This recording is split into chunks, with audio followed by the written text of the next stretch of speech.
கேன்சருங்கிறது ஒரு வியாதியா பார்க்கறத விட பாடியோட ரெஸ்பான்ஸா தான் பார்ப்போம் நாங்க. கேன்சருங்கிறது ஒரு இடத்துல 4 செல் 10 செல் ஆக வேண்டிய இடத்துல 4 செல் 400 செல் ஆகுறது தான் கேன்சர்.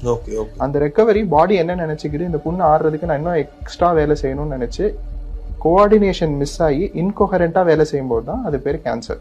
ஸோ நம்ம அந்த இன்சல்ட்டை உண்டாக்காம இருந்தாலே கேன்சரை ப்ரிவென்ட் பண்ண முடியும்.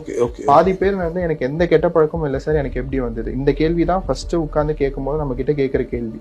பட் நம்மளை பொறுத்த வரைக்கும் என்னன்னா, நமக்கு இருக்கிற கெட்ட பழக்கங்கிறது சாப்பிடாம இருக்கிறதுமே ஒரு கெட்ட பழக்கம் தான்.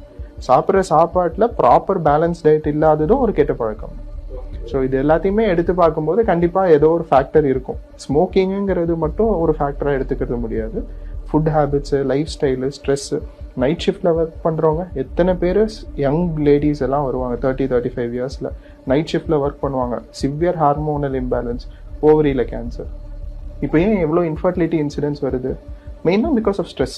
அந்த காலத்துல நம்ம தாத்தா பாட்டிலாம் இருக்கும்போது இன்ஃபர்டிலிட்டிங்கிறது ஒன்றும் கிடையாது, இவ்வளோ இன்ஃபர்டிலிட்டி சென்டர் கிடையாது. நம்மலாம் இப்போ வந்திருக்கவே மாட்டோம்.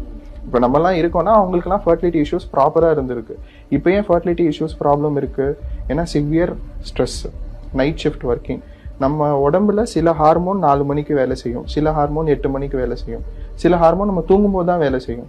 நைட்டு டைம் தூங்க வேண்டிய டைம்ல நம்ம முழிச்சிருக்க வேண்டிய டைம்ல தூங்கினா அந்த ஹார்மோன்ஸ்க்கும் ஒரு இம்பேலன்ஸ் வருது. ஆட்டோமேட்டிக்கா அங்கதான் ப்ராப்ளம் ஸ்டார்ட் ஆகுது. பிசிஓஎஸ் ப்ராப்ளம் வருது. பிசிஓஎஸ் தான் கேன்சரா மாறுது. ஸோ இதெல்லாம் தான் வந்து மல்டி ஃபேக்டோரியல்.